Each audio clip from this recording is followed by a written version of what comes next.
What's up, everybody? Welcome back to Musician Live. My name is Yenziwe. I'm going to be your instructor for today.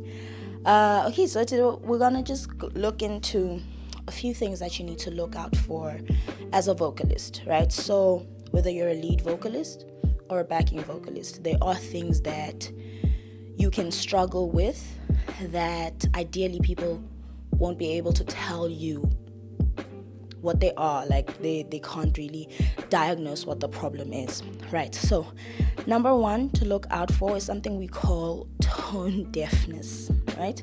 So tone deafness is a bit hard to spot, but if you're singing most times and the piano player has to change the key a few times, chances are you're struggling with tone deafness, right?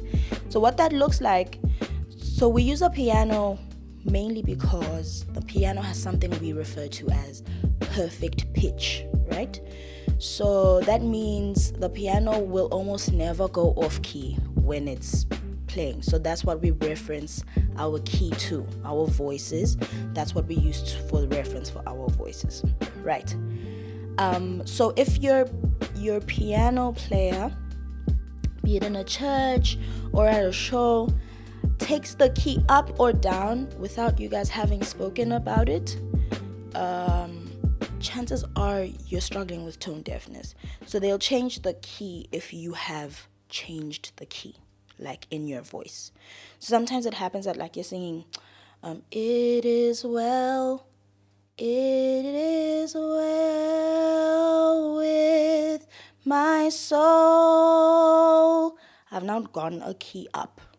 So sometimes we don't notice it because we're singing maybe sometimes with like a lot of feel or a lot of like emotion, and we change the key, right? So if it happens maybe once or twice, that's natural, you're human. But if it happens almost all the time when you're singing, you need to sit down and work on how to deal with tone deafness. Okay, so we're gonna talk about that someday. Just make sure you subscribe so that you see it when it pops up. Oh, and press the notification bell so you can see it if it pops up. All right. Secondly, to look out for is sometimes as singers, right, whether you're a backing vocalist or sometimes we sing nasally, right? So for some people that is a style of singing, so that's something that we then respect.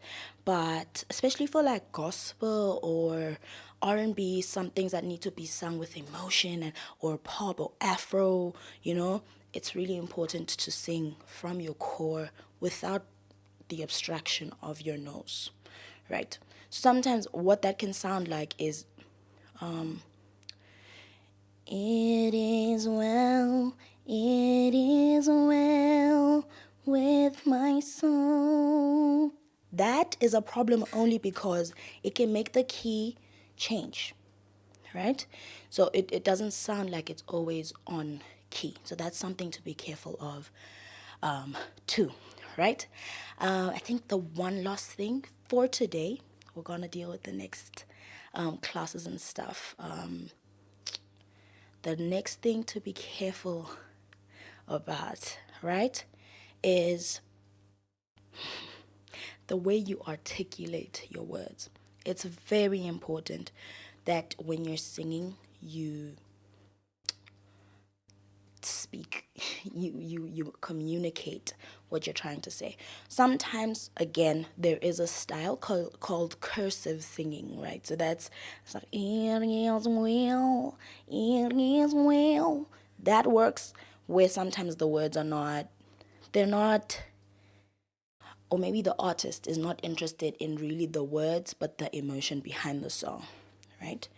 But if you're going to again, depends on your style, but if you're going to want to communicate what you're actually trying to say, it will be important for you to open your mouth when you're singing, right? And make sure you're careful that you're not swallowing your words. All right, okay, I think for today, let's end there. There's a plethora of things you need to be careful for, but if you stay tuned, I promise you will deal with more next time. Don't forget to subscribe, like, share the page, okay, with your friends and your family. I will see you guys next time. Peace out.